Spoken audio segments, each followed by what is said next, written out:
you see this stock below VWAP at all times? Do you see any type of resistance you should have shorted this stock? Like it went from $4 to $22, and I thought it was done. I started short at 18, and I was risking off pre-market highs. You need to have a risk level in which you short, because these things, when they're running, just because you don't think it can go any higher, it can't.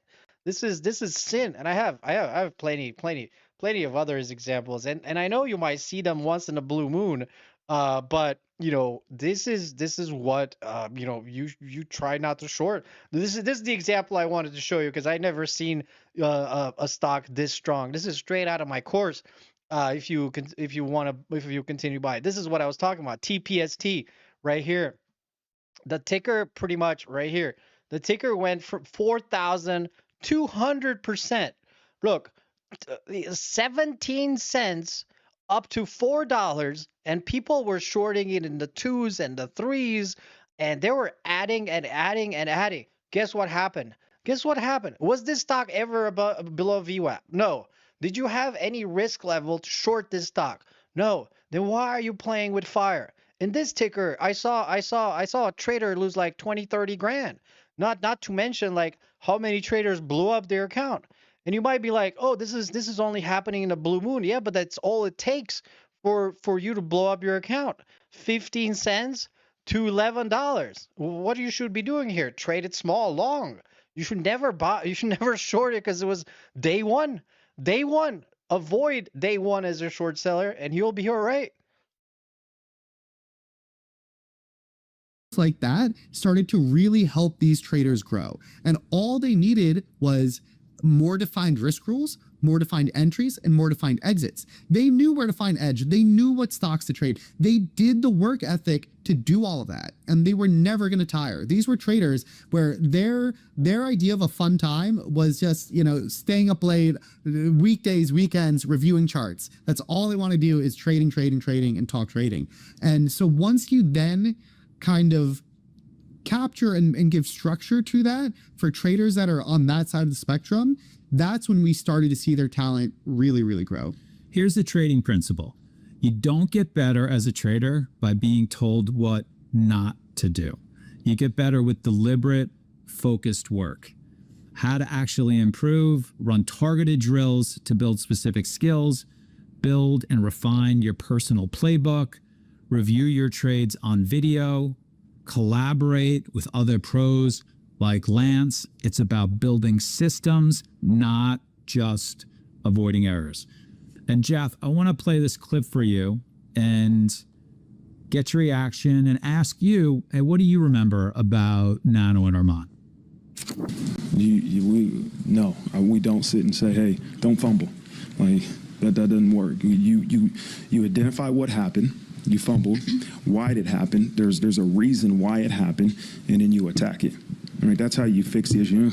You don't say, don't do it anymore like you do your kid. Don't do it. No, why did it happen? JD, we're going to watch to see why did this happen? It's cause and effect. And then we're going to attack it in practice. And we're going to drill it. And we're going to do it so much that hopefully you don't do it again. But if you do, then we got to continue to drill it, right? And to practice it so much that it doesn't happen. And so things don't happen by chance. We gotta continue to work that and make sure that we're intentional about stripping the ball out in practice and making sure our ball security is at a premium, because we can't turn the ball over in crucial situations like that. That's great. With Nano and Armand, it's a very interesting path that they've had, because talk about people who came out of the gate showing all the passion for trading that we look for. And passion's a fickle word, but they backed it up with actions every single day.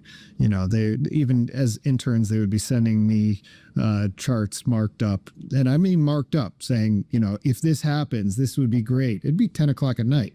I'd say, Nano, what are you doing? He's like, I'm just having a beer looking at charts, right? Like, it's like Having a beer, looking at charts. That's what I used to do. Every single weekend, I looked at charts for a whole day. For 4 years, for 5 years or whatever. Every single day, every single weekend. Well, that's what I used to do. On Saturday, I used to look at all my trades I did every single day print them out, my entry, my exit. These guys do it every single day. I do it, I pretty much see I do it over the weekend. I just look at it for 6, 7 hours. I looked at all my trades that I did Monday, Tuesday, Wednesday, Thursday, and Friday. I do it over the weekend on Saturday. That's my normal Saturday. That's how you get better by reviewing what you did. These guys do it every single day. Every single day they look at charts and they see what they messed up and they don't quit. Like, well, who does that at 10 o'clock at night, right? Who does that? That's right. Right now we're doing a YouTube video. I was doing it every Saturday. Every single Saturday I was doing it. Right? But he was doing that. And then they would do this all the time. They love trading. They love thinking about the way trading could develop. They love putting on risk. And to Lance's point, there's actually this, we call it now this controlled courage method. It's actually a process that you have to start very early on in your trading development, because on one side of it is courage. You have the courage to put on the risk. You don't worry about that ability to be pushed when there's opportunity present. But on the other side of it is control. You have to understand the systematic edge that's presented to you.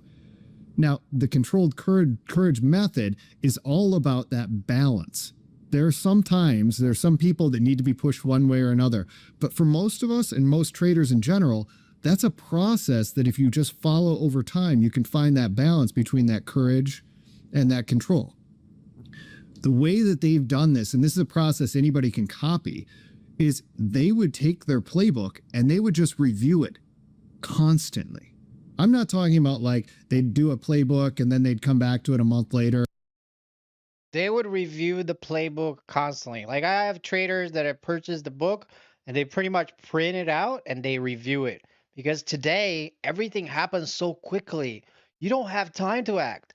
Today we had 2 first green day bounce. One of them went from $10 to $30. The other one, there was another first green day bounce. It was men's that happened today.